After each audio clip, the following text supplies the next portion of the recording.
नमस्कार दोस्तों, मैं आशीष कुमार आप सबका अपने यूट्यूब चैनल पर स्वागत करता हूं। और ये ट्रायंगल की सीरीज़ में हमारा ये तीसरा लेक्चर है। फर्स्ट लेक्चर में फंडामेंटल जो बेसिक प्रॉपर्टीज़ थी ट्रायंगल से जुड़ी वो सब हमने डिस्कशन किया था। और जो सेकंड लेक्चर था उसमें सिमिलरिटी और कॉन्ग्रुएंसी के बारे में हमने जाना था।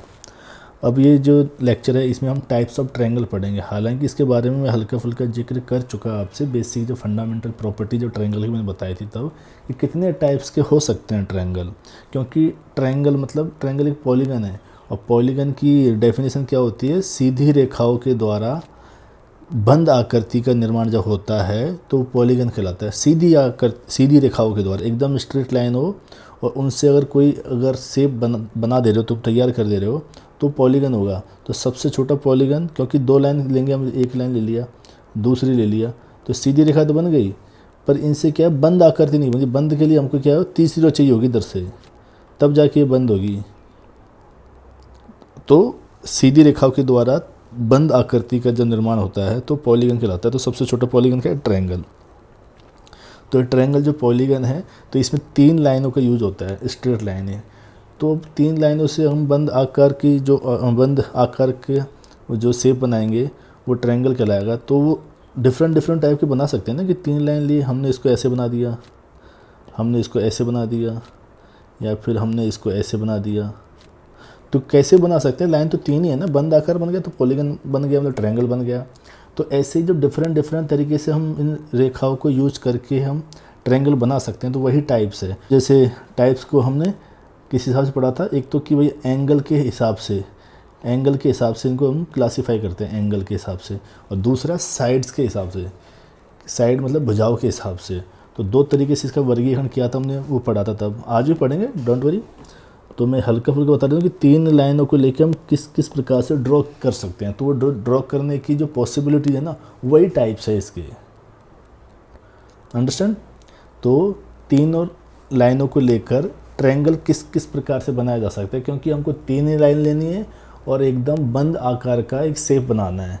तो ट्रायंगल ऐसे भी जो शेप बन रहा है, एक ऐसे भी शेप बन जा रहा है, एक ऐसे भी बन जा रहा है शेप। तो ये डिफरेंट नज़र आने वाले शेप 3 ही लाइनों से बने हैं और यही टाइप हो जाते हैं फिर ट्रायंगल के। चलो अब आगे बढ़ते हैं और अच्छे से क्लियर हो जाएगा। और जो पहले जो 2 लेक्चर हो चुके ट्रायंगल से जुड़े, उनसे जुड़े क्वेश्चन मैंने हालांकि कराया नहीं है अभी, पर जैसे ही ट्रायंगल ख़त्म होने पे आएगा आप ना उनको पढ़ते हुए चलना साथ साथ में, जैसे, और रिवीजन करते रहना। और जैसे ही ट्रायंगल ख़त्म होने पे आएगा इस टॉपिक जो ट्रायंगल से जुड़े सवाल लगाना हम चालू कर देंगे। तो आप लोग साथ के साथ अपने नोट्स बनाते चलना और रिवीजन करते चलना। और आपके पास जो भी कुछ है सोर्सेज जहाँ से आप क्वेश्चन लगा सकते हो वहाँ से लगा के चलना। हम लोग भी करेंगे सवाल, पर जैसे थोड़ा 70-80% हो जाने दो ट्रायंगल को, उसके बाद हम क्वेश्चन लगाएंगे तो मज़ा आएगा। ठीक है, चलो शुरू करते हैं। टाइप्स ऑफ ट्रायंगल एकदम आसान भाषा में पढ़ेंगे, कोई लोड नहीं है, कोई भी सवाल ऐसा नहीं होगा जो हमसे होगा नहीं। एक बार अच्छे से अगर हमने पूरे सीरियसली अगर इसको पूरे कंसंट्रेशन के साथ अगर ईमानदारी से पढ़ लिया तो क्वेश्चन छूटेगा नहीं, मैं आपको भरोसा दिलाता हूँ। चलो आगे बढ़ते हैं। टाइप्स ऑफ ट्रायंगल, ये पीपीटी हमने वहाँ पे भी देखी ना कि टाइप्स ऑफ ट्रायंगल। तो अकॉर्डिंग टू एंगल्स और अकॉर्डिंग टू साइड्स, एंगल के हिसाब से हमने इनको बांटा था, न्यून कोण, सम कोण और अधिक कोण, मतलब एक्यूट, राइट एंगल, ऑब्ट्यूस। और साइड्स के हिसाब से हमने बांटा था ये विषमबाहु, स्केलिन, आइसोस्केलस, इक्विलेटरल, विषमबाहु, समद्विबाहु और समबाहु। न्यून कोण का मतलब क्या आता है, ऐसा ट्रायंगल जिसके एंगल जो है 90 डिग्री से कम हो, वो होगा न्यून कोण। मतलब एक्यूट एंगल ट्रायंगल क्या होगा, जिसके एंगल 90 डिग्री से कम हो। और राइट एंगल ट्रायंगल क्या होता है, ऐसा ट्रायंगल जिसका कोई एक कोण 90 डिग्री हो। ठीक है, वो राइट एंगल ट्रायंगल मतलब समकोण त्रिभुज। ऑब्ट्यूस यानी अधिक कोण, वो त्रिभुज होता है जिसका कोई एक एंगल 90 डिग्री से अधिक हो। तो ये मैं बता देता हूँ, 90 डिग्री से लेस देन, एकदम 90 डिग्री नहीं बन रहा है, इसको सही से बना देते हैं। हाँ, अब 90 डिग्री है और यहाँ पे जो थीटा है वो 90 डिग्री से बड़ा है। तो ये एंगल के हिसाब से हमने बांट लिए थे, एक्यूट, राइट और ऑब्ट्यूस। अब हम साइड के हिसाब से बांटते हैं तो क्या हमको क्या दिखता है कि जैसे हमने ट्रायंगल बना लिया, अब इस ट्रायंगल की अगर तीनों साइड है एकदम अलग अलग वैल्यू रखती है अपनी, तो वो विषमबाहु। और अगर ये जो भुजा है इनमें से कोई 2 भुजा अगर सेम वैल्यू रखती है, अगर इनमें से कोई भी 2 भुजाएं है वो अगर सेम वैल्यू रखती है, तो मतलब दो भुजाएं समान हो गई, तो समद्विबाहु आइसोस्केलस ट्रायंगल हो जाएगा। अगर तीनों भुजाएं जो है इसकी, अगर वो एकदम सेम वैल्यू होती है इनकी, अगर रख लेती है तो ये समबाहु इक्विलैटरल, मतलब तीनों साइड एकदम बराबर है। ठीक है, तो आज के लेक्चर में हम क्या पढ़ेंगे, इस साइड वाला portion according to the angles, ये टाइप्स पढ़ेंगे। और नेक्स्ट जो लेक्चर होगा उसमें हम अकॉर्डिंग टू द साइड्स ये पढ़ेंगे। तो आज का शुरू करते हैं अकॉर्डिंग टू द एंगल्स। ज़्यादा बड़ा नहीं है, छोटा है, क्योंकि एक्यूट और राइट एंगल ऑब्टूस एंगल में सबसे ज़्यादा इंपॉर्टेंट राइट एंगल ट्रायंगल, तो इसको हम डिटेल में पढ़ेंगे। पहले हम तीनों को एक साथ लेकर कंपैरिजन कर लेते हैं, और तीनों को एक साथ पढ़ेंगे तो आपके दिमाग में क्लियरिटी रहेगी कि एक्यूट और ऑब्टूस का ज़्यादा रोल है नहीं, ज़्यादा रोल है राइट एंगल ट्रायंगल का, पर जितना हल्का फुल्का रोल है वो तीनों को एक साथ पढ़ लेते हैं हम, और फिर उसके बाद हम राइट एंगल ट्रायंगल लास्ट में डिटेल में पढ़ेंगे। चलो आ जाओ। तो ये हमने बना दी इधर एक्यूट, राइट एंगल और ऑब्टूस। ठीक है, देखो टू द पॉइंट हम बात करेंगे। एक्यूट और ऑब्टूस से कोई ज़्यादा क्वेश्चन वगैरह बनेगा तो खींच खांच के एक दो पॉइंट है उनसे बनेगा, क्वेश्चन बनते नहीं, क्वेश्चन बनते राइट एंगल ट्रायंगल से। तो वो कौन सी पॉइंट है उनको मैं आपको यहाँ पे समझा देता हूँ।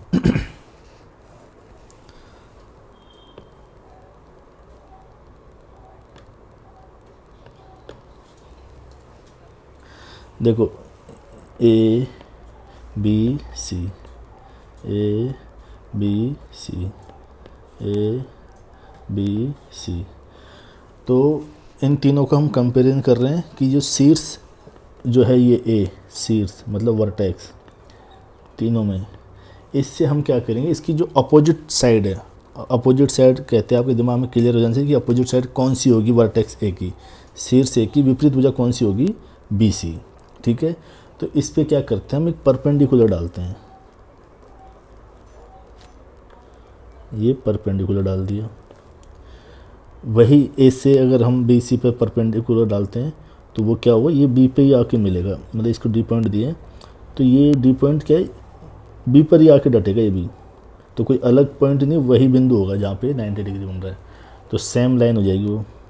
ठीक है, और अगर हम ए से बी सी पर परपेंडिकुलर डालते हैं, आप बोलो सर ये क्या कर रहे हो, अरे मतलब इसी से जुड़ी है वो जो एक दो पॉइंट है, बाकी फिर बाद में राइट एंगल ट्रायंगल डिटेल में पढ़ेंगे, इनसे जो जुड़ी है ना वो यही कंसेप्ट है। तो इस पे डालते हैं हम 90 डिग्री एंगल। ठीक है,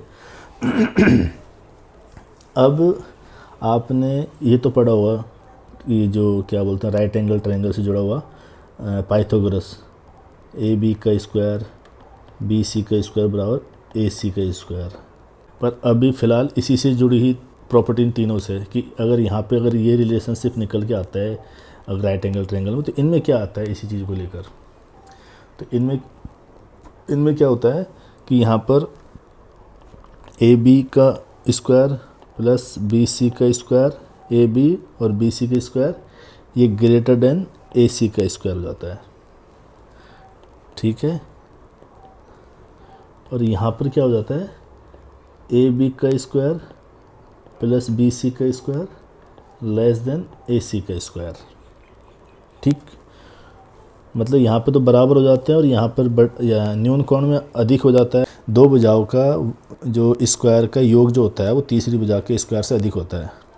दो भुजाओं के वर्गों का जो योग होता है वो तीसरी भुजा के वर्ग से अधिक होता है न्यून कोण में।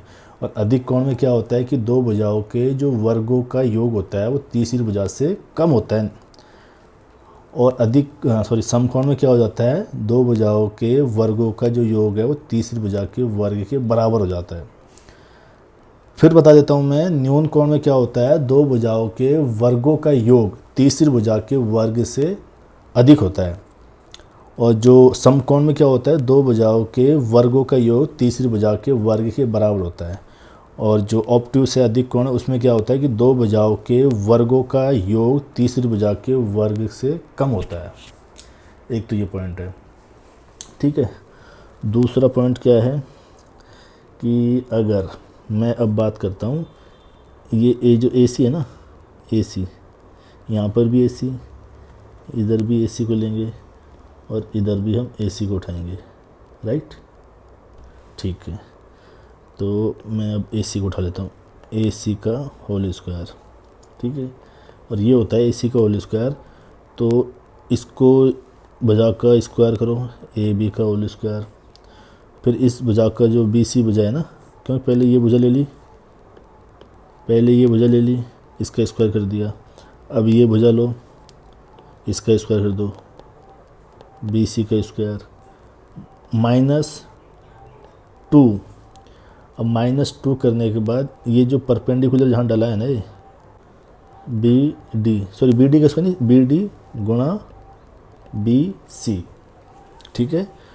ए सी का स्क्वायर बराबर ए बी का स्क्वायर प्लस बी सी का square -2 B D into B C. Okay, अब इधर आते हैं कि यहाँ पे जो हमने परपेंडिकुलर डाला, ठीक है, तो यहाँ पे परपेंडिकुलर डालने पर वही हम ए सी का स्क्वायर करते हैं, ए सी का स्क्वायर बराबर ए बी का स्क्वायर प्लस बी सी का स्क्वायर -2। अब बी डी हम जब देखते हैं यहाँ पे तो हमारे पास बी डी निकल के आ रही थी लेंथ कुछ ना कुछ, पर यहाँ पे तो बी डी मतलब वही पॉइंट है सेम, तो यहाँ बी डी की वैल्यू क्या आ रही है 0, और बी सी को हम कर देंगे, तो ये 0 से गुणा करेंगे तो क्या हो जाएगा 0। एक मिनट यहाँ अच्छे से लिख देता हूँ मैं इसको, 2 गुणा 0 गुणा बी सी, तो यहाँ पे ए सी का स्क्वायर क्या हो गया, ए बी का whole square plus B C का स्क्वायर, राइट। और यहाँ पे क्या निकल के आया ये। अब आते हैं इधर अधिक कोण वाले में, ऑब्ट्यूज में। इसमें क्या हो जाता है कि ए सी का होल स्क्वायर बराबर ए बी का whole square plus B C का होल स्क्वायर, यहाँ पे माइनस की जगह प्लस हो जाता है 2 बी, ये यहाँ पे बिंदु क्या था डी है ना, B D into B C, ठीक। देखो आप बोल रहे हो सर इसमें कुछ समझाया कहाँ है, तो आप रटवा रहे हो हमको। देखो इससे जुड़े हुए जो तीनों को अगर कंपेयर करके देखते हैं तो इनसे जुड़े हुए कुछ फैक्ट है ना, जो पॉइंट है आपको यही है, इनका डिटेल में एक्सप्लेनेशन जाने से कोई सेंस नहीं है। जब हम राइट एंगल ट्रायंगल पढ़ेंगे इसमें जहाँ जाना पड़ेगा वहाँ हम जाएंगे डिटेल में। अभी इनसे जुड़े हुए ये कुछ पॉइंट है, ये आपको दिमाग में बसे रहने चाहिए, आपको याद होने चाहिए कि कल को मान ली कोई न्यून कोण दे दिया, वहाँ पे बोल दे परपेंडिकुलर डाल दी, इस भुजा की साइड दे दी, इस भुजा की साइड दे दी, और आपसे ये बी डी पूछ लिया। अगर बी डी पूछ लिया तो आप कैसे दोगे, यही पूछेंगे कि जैसे कोई न्यून कोण है, एक्यूट एंगल है जिसकी साइड है 2 और ये 5 और ये कितना हो गया, ये 8 है, तो आप बताइए कि जो परपेंडिकुलर डालने के बाद ये डी पॉइंट पे, तो बी डी की क्या लंबाई होगी बताइए, तो ये इससे निकल जाएगा।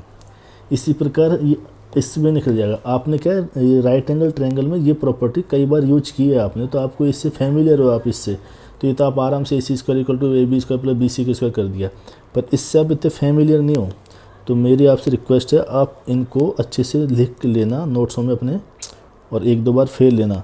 सिर्फ सीधे अपन को ये फार्मूले पता होने चाहिए। फार्मूले क्या मैं बता रहा हूँ कैसे याद करना आपको कंसेप्ट, वो एकदम दिमाग में रहना चाहिए।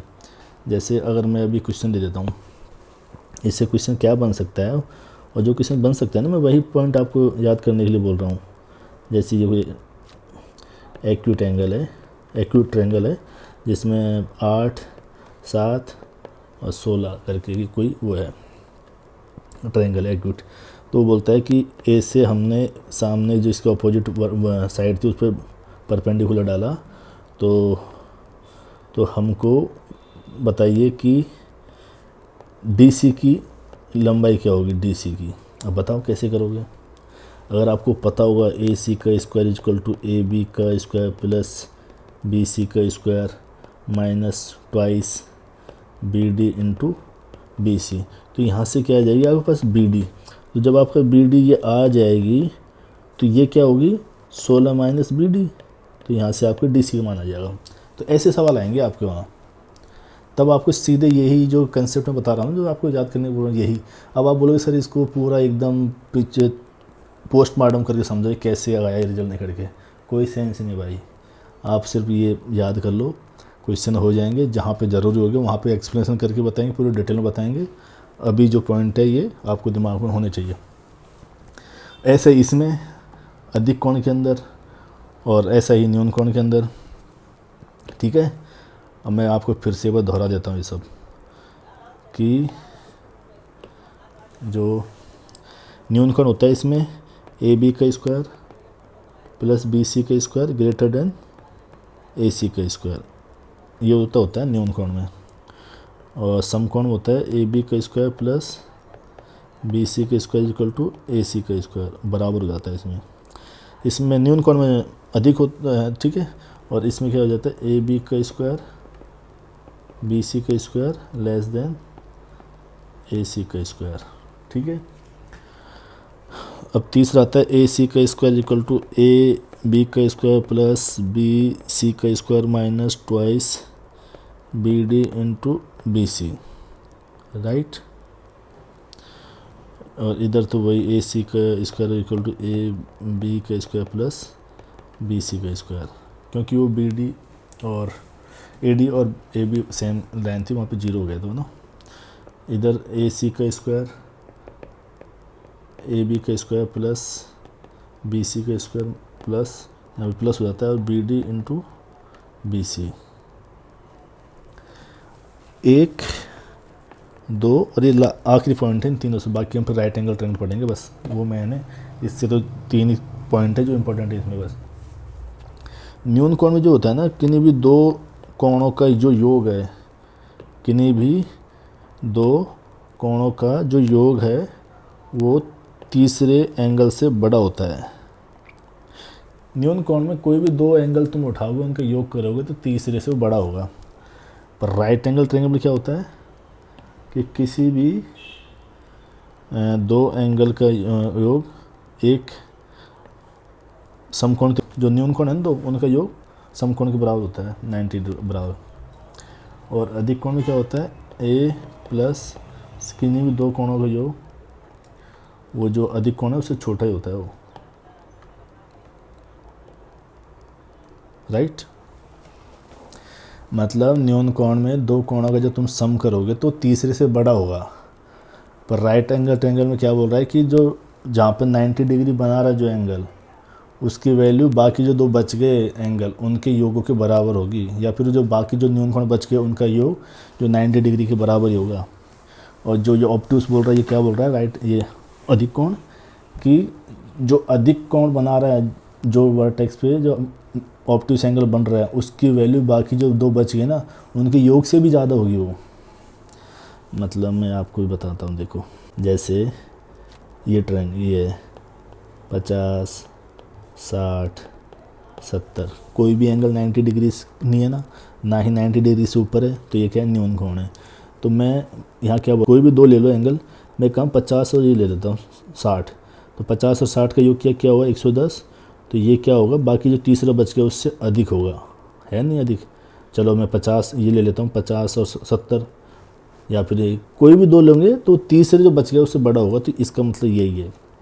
और राइट एंगल ट्रायंगल में इसका मतलब क्या है कि ये 90 डिग्री बना है ना, तो बाकी जो ये मान लो बच गया, इनका मैंने अल्फ़ा बीटा रख लिया, तो जो अल्फ़ा और बीटा है ना, इनका जो वैल्यू होगी ना वो 90 डिग्री के बराबर होगी, मतलब इसी एंगल के बराबर होगी। और ये अधिक कोण में क्या बोल रहा है, अधिक कोण में ये बोल रहा है कि जो कोण अधिक बन रहा है यहाँ पर, जैसे यहाँ पर ये कोण बन रहा है मान लो 120, और बाकी ये अल्फ़ा और ये बीटा, तो ये जो 120 की वैल्यू जो है ना ये अल्फ़ा और बीटा से अधिक ही होगी, ये बोल रहा है। इसका मतलब ये है। अब आ गया आपको समझ में? हाँ ठीक है।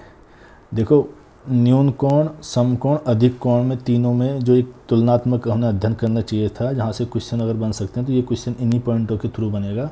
और ये जो रिलेशनशिप निकल के आए आपको ये दिमाग में याद होने चाहिए, आपको अपने नोट्स बना लेना है। अब देखो एक चीज़, जैसे हमने यहाँ पर मैं क्या बोला था कि हम AC को ले रहे हैं, और AC से हमने यहाँ से चालू की थी प्रक्रिया ना, AC का स्क्वायर, फिर बाद में इधर अपोजिट जो था AB, और फिर BC, फिर BD है। अगर कल कोई ऐसा हो जाए कि AB को, तो यहाँ पे ये भी बोल सकते हैं AB का स्क्वायर बराबर, फिर उधर से चालू कर दो, जैसे AC का स्क्वायर प्लस BC का square minus CD into BC। एक मिनट फिर बताता हूँ। देखो जैसे अभी हमने ABC, और हमने इससे क्या डाला था, परपेंडिकुलर डी पॉइंट पे। तो हमने क्या किया था कि इस साइड को लेकर हमने एक रिलेशनशिप निकाला था, क्या, ए सी का square equal to A B का स्क्वायर बी सी का स्क्वायर माइनस बी डी गुणा बी सी। ए सी की जगह हम ये भी तो ले सकते हैं, ये वाली साइड, तो ये लेके निकालते हैं। ए बी का स्क्वायर इजकल टू, जब हमने इसको लिया था तो चालू यहाँ से किया था हमने, तो बस सेम इधर करना है, इसका देखना है तो यहाँ से चालू होगा वो। तो ए सी का स्क्वायर बी सी का स्क्वायर और यहाँ पर इसको लेंगे minus 2 D C into B C, बस ये हो जाएगा न्यून कोण में। और जो अधिक कोण होता है उसमें क्या हो जाएगा, ए बी का square equal to A C का स्क्वायर, एक मिनट, अधिक कोण में क्या हो जाएगा, ए बी का square equal to A C का स्क्वायर प्लस बी सी का square plus twice D C into B C. Okay, बस ये हो जाएगा। तो अब मैं उम्मीद करता हूँ कि आपको चीज़ें समझ में आ गई। अगर एक बार में नहीं आ रही तो आप दोबारा वीडियो को देख लेना, और इनको आपको दिमाग में बैठाना ही पड़ेगा भाई। देख, जैसे आपने पाइथागोरस प्रमेय के तहत आपने राइट एंगल ट्रायंगल के अंदर ये A B square plus B C square equal to A C का स्क्वायर ये बैठा रखा है, तो बस इनसे जुड़ी ये फैक्ट है, तो इसको भी आपको दिमाग में बैठा लेना है ताकि क्वेश्चन आए तो आपको छूटे नहीं। ये हो गया अपना एक तीनों के कंपैरिजन करके जो हमको अध्ययन करना था वो हो गया, मतलब एक्यूट और ऑब्टूस पूरी तरह से हो गया। अब हमारा बचा है राइट एंगल ट्रायंगल। ट्रायंगल में आपको पता होगा कि एक एंगल क्या होता है 90 डिग्री, और बाकी जो दो एंगल होते हैं वो क्या होते हैं, बाकी जो दो एंगल है वो क्या होते हैं, न्यून कोण। ठीक है, तो देखो यहाँ पर तो बन रहा है 90 डिग्री, बाकी यहाँ पर अल्फ़ा बीटा, राइट। तो ये अल्फ़ा और बीटा जो है ना, इनकी वैल्यू होगी 90 डिग्री से कम। ओके, अब ये तो हो गया बेसिक एकदम कि जिसमें एक कोण, ऐसा त्रिभुज जिसमें एक कोण 90 डिग्री को और दो न्यून कोण हो, तो वो क्या होगा, राइट एंगल ट्रायंगल। अब ये जो साइड है ये है, इसको बोलते हैं परपेंडिकुलर, और इसको बोलते हैं बेस, इसको बोलते हैं हाइपोटेनस, मतलब कर्ण, राइट। ये है लंब परपेंडिकुलर, ये आधार, और ये कर्ण हाइपोटेनस। तो हम मान लेते हैं कि लंब की जो लंबाई है ये है ए, और बेस की जो लंबाई है वो बी, और कर्ण की जो लंबाई है सी। तो इनके बीच में जो रिलेशन निकल के आता है वो पाइथागोरस प्रमेय के तहत आता है, वो ए स्क्वायर प्लस बी स्क्वायर बराबर सी स्क्वायर। ठीक है, दूसरा पॉइंट ये हो गया। टू द पॉइंट बात करेंगे भाई, फटाफट, अब ज़्यादा है नहीं इसके अंदर। अब ये आता है कि अगर जो कर्ण है, जो हाइपोटेनस है, जो ए सी क्या है, कर्ण है, हाइपोटेनस है, तो इस पे क्या करते हैं हम, जो बी शीर्ष है, बी, यहाँ से हम एक परपेंडिकुलर डाल देते हैं, किस पर, कर्ण के ऊपर, और उसकी लंबाई होती है पी। ठीक है, उसकी लंबाई होती है पी। तो अब हमारे सामने एक रिलेशन निकल के आता है, और रिलेशन कैसे निकल के आता है मैं आपको यहाँ पे समझाना ज़रूरी है कि पीछे का जो मैकेनिज्म कैसे क्या हुआ है, कैसे निकल के आया है। और देखो, आपको मैं सिमिलरिटी पढ़ा के आया हूँ, सिमिलरिटी एंड कॉन्ग्रुएंसी। तो यहाँ पे मैं आपसे पूछूंगा कि जो ट्रायंगल ए बी सी है, जो एकदम समरूप है, ट्रायंगल किसके है, ये बी डी और सी के, बी डी सी के। अब बोलेंगे सर ये कैसे लिखते हैं। देखो, जो बड़ा ट्रायंगल है, मैं बड़े ट्रायंगल की बात करता हूँ, ये बड़ा ट्रायंगल है, मैंने बड़े ट्रायंगल को कैसे लिखा, ए फिर बी, क्योंकि यहाँ पर 90 डिग्री बन रहा है इसका ना, और फिर सी आया हूँ मैं। ये सिमिलरिटी का रूल लगाते हैं हम, सिमिलरिटी पाई जाती है इनमें, क्योंकि एक तो इनकी साइड कॉमन हो गई है, और बाकी एक 90 डिग्री यहाँ बन रहा है, छोटे बाड़े में, बड़े बाड़े में 90 डिग्री बन रहा है। तो मतलब और फिर बाद में एक ये कॉमन है एंगल, ये जो भी थीटा ये कॉमन है। तो मतलब दो तो एंगल कॉमन है इनमें और एक साइड कॉमन है। आए बात समझ में? तो एंगल साइड वाला टेस्ट इसमें एकदम फिट बैठ गया। तो ये क्या है? सिमिलर है।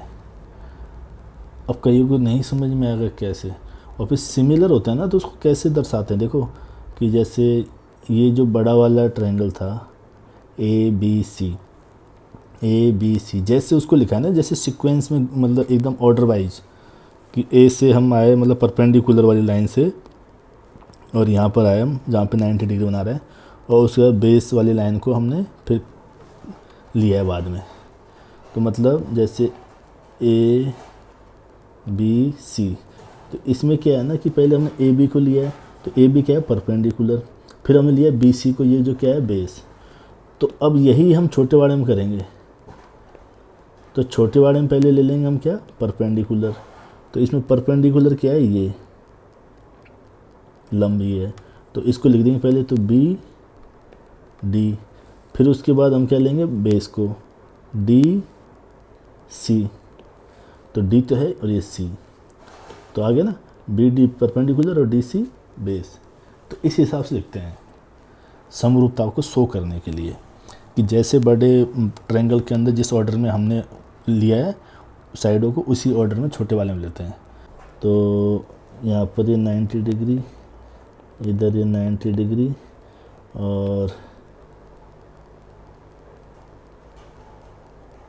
ठीक है ट्रायंगल ए बी सी और ट्रायंगल बी डी सी, ये जो सिंबल है ना समरूपता का, ये राइट। तो जब समरूप होते हैं तो मैंने ए बी बोला, ए बी क्या है बड़े ट्रायंगल का? परपेंडिकुलर, ठीक है। तो ए बी लिया मैंने, तो हम क्या बोले थे कि जब दो ट्रायंगल अगर समरूप है, उन टेस्टों के हिसाब से देख लिया हमने, दो एंगल और एक साइड इनमें कॉमन है, फिट बैठ रहा है, तो टेस्ट तो एक समरूप है।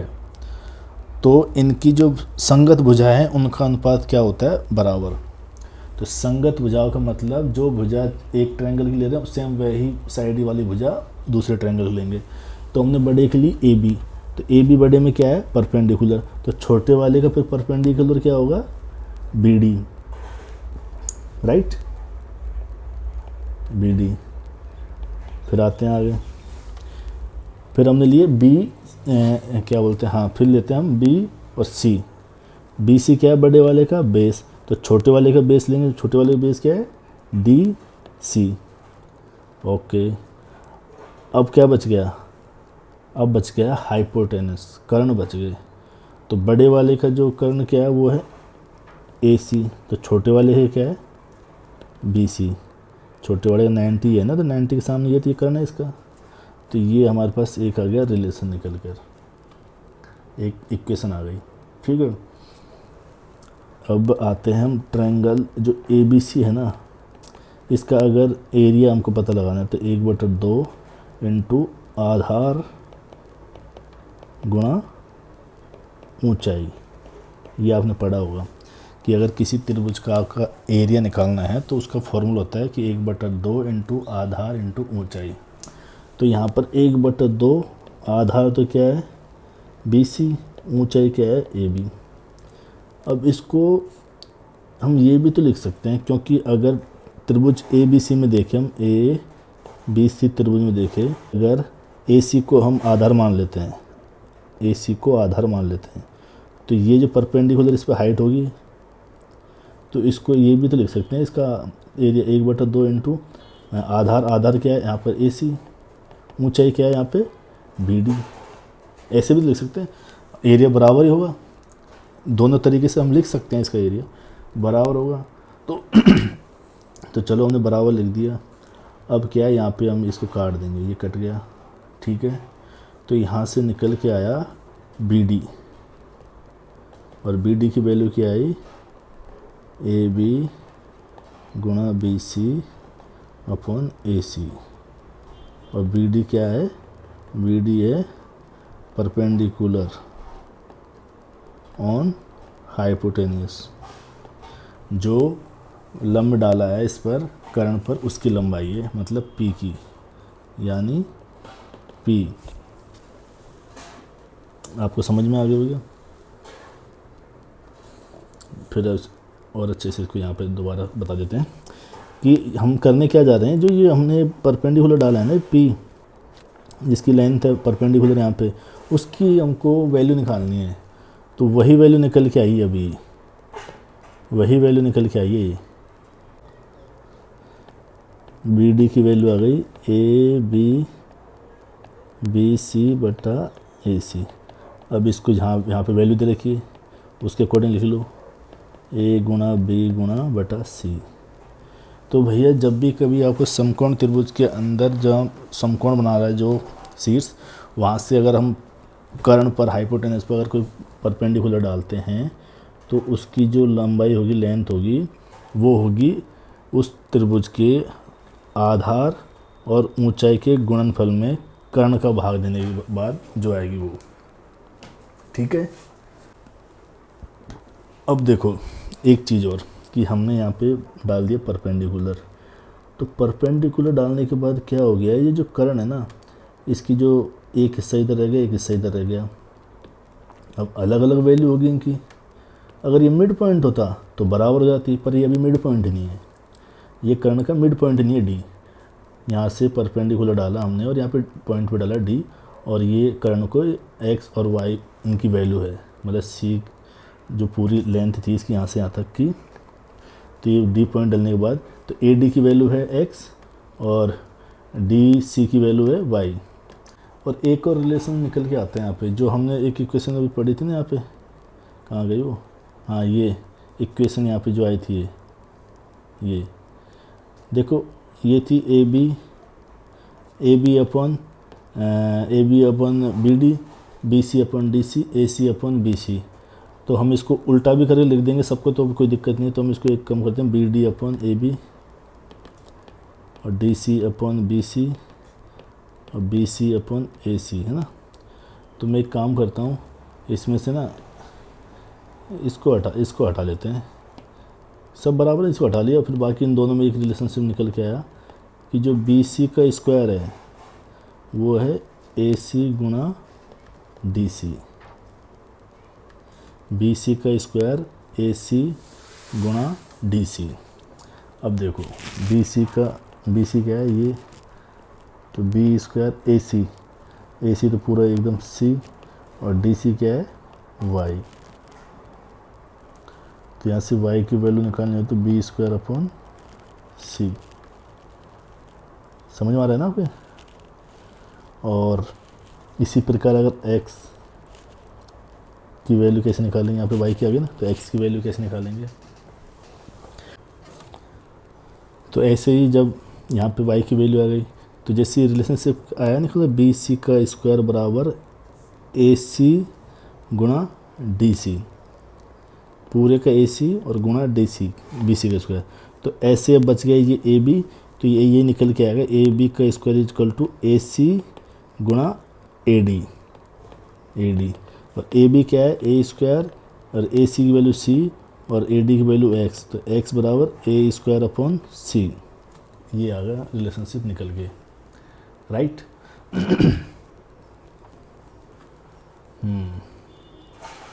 अब बोलेंगे सर क्या गुड़ गोबर कर दिया, समझ में नहीं आ रहा ये क्या बता दिए।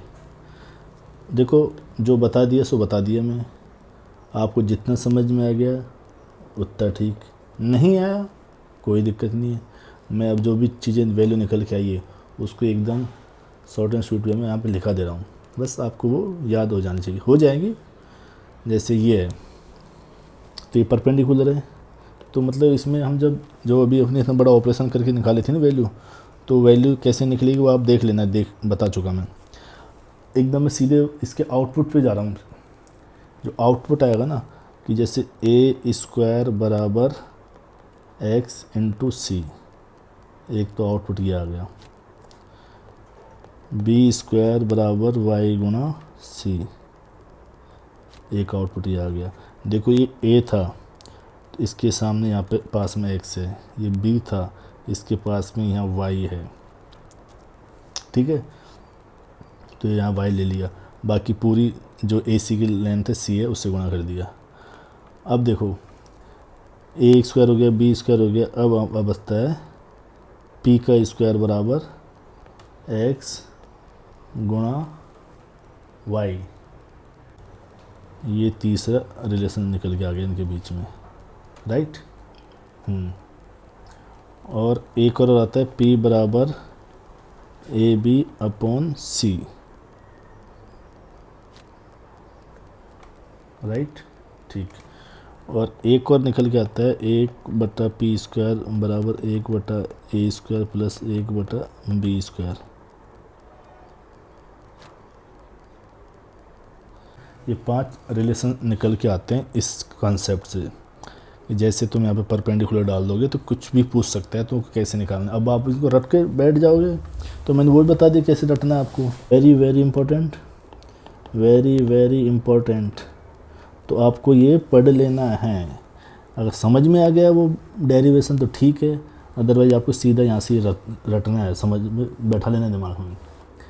इसी प्रकार एक और रिलेशन निकल के आता है यहाँ से कि ये क्या है, AECD। ये क्या है, माध्यिका है। माध्यिका बोले तो मीडियंस है। मीडियंस क्या होती है, जैसे कोई भी ट्रायंगल है, इसका ये वर्टेक्स है, तो इससे मैं कोई एक ऐसी लाइन खींचूँ जो सामने वाली इसकी जो अपोजिट भुजा है ना BC, इसको बराबर भागों में बांट दे, वो लाइन मीडियन होती है, ठीक है। तो मीडियन क्या होती है, समझ में आ गया। तो यहाँ पे एक रिजल्ट निकल के आता है, क्या आता है वो कि पहले इसको लेते हैं AC वाले लाइन को, तो 5AC का स्क्वायर बराबर 4AE का होल स्क्वायर प्लस CD का होल स्क्वायर। एक तो ये, और दूसरा जो निकल के आता है यहाँ पर 5, अब मैं इसकी बात कर लेता हूँ ये, अब इसको लेंगे हम 5DE का होल स्क्वायर बराबर AE का होल स्क्वायर प्लस CD का होल स्क्वायर। अब मैं ये आखिरी है यहाँ पे कि जो AC प्लस DE, अभी यहाँ पे AC लिया था फिर DE लिया, तो AC का प्लस DE का whole square equal to AE का होल स्क्वायर, AE का होल स्क्वायर प्लस CD का होल स्क्वायर। ये कर देंगे यहाँ पर, ओके। तो एक ये रिलेशन निकल के आता है। अगर मीडियन को अगर वो दे रहा है कि अगर इससे वर्टेक्स यहाँ पे मीडियन डाली, यहाँ से एक मीडियन डाली, तो फिर वो सवाल घुमा के पूछेगा, है ना।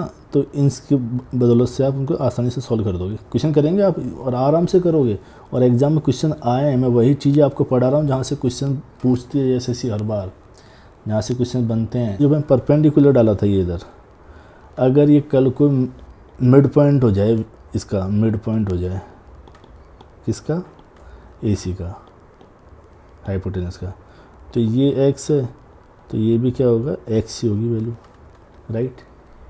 मिड पॉइंट हो जाएगा तो मतलब बराबर भागों में ये x है तो ये x है, और C बराबर 2x हो जाएगा, ठीक है। तो जब अगर ये जो परपेंडिकुलर डालते हैं ये अगर मिड पॉइंट हो जाता है ये, तब इसकी वैल्यू क्या आती है, x, या फिर जो AC/2। ये जो प्रॉपर्टी ना आपके आएगी जब सर्कल पढ़ेंगे जब काम, क्योंकि जब हम अगर इसकी तीनों बिंदुओं को मिलाकर अगर कोई सर्कल ड्रॉ करते हैं ना, ये सर्कल ड्रॉ कर दिया, तो ये जो समकोण त्रिभुज है, इसका जो ये हाइपोटेनस है AC, ये इसका क्या है, डायामीटर, मतलब व्यास है।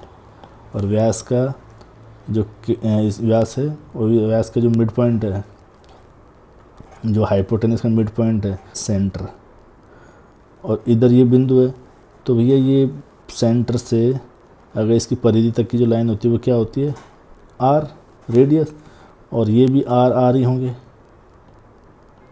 अगर त्रिभुज है, त्रिभुज के सेंटर से उसके जो परिधि तक की जो लेंथ होती है वो रेडियस कहलाती है ना, तो ये R है, तो ये भी R ही होगा। तो इसलिए P की वैल्यू क्या हो जाएगी यहाँ पे, R, ओके। चलो फिर ये अपना राइट एंगल ट्रायंगल ख़त्म होता है। उम्मीद करता हूँ कि मैंने कोशिश करी आपको सब कुछ समझाने की। जितना आपको समझ में आया वेल एंड गुड, जितना नहीं आया तो मैंने उसके बोला है जो रटना है वो रटना ही है, वो याद करना है। कोई बोलता है ना कि अरे रटना ज़रूर नहीं, अरे भाई कैसे, बगैर रटने काम चलेगा ही नहीं।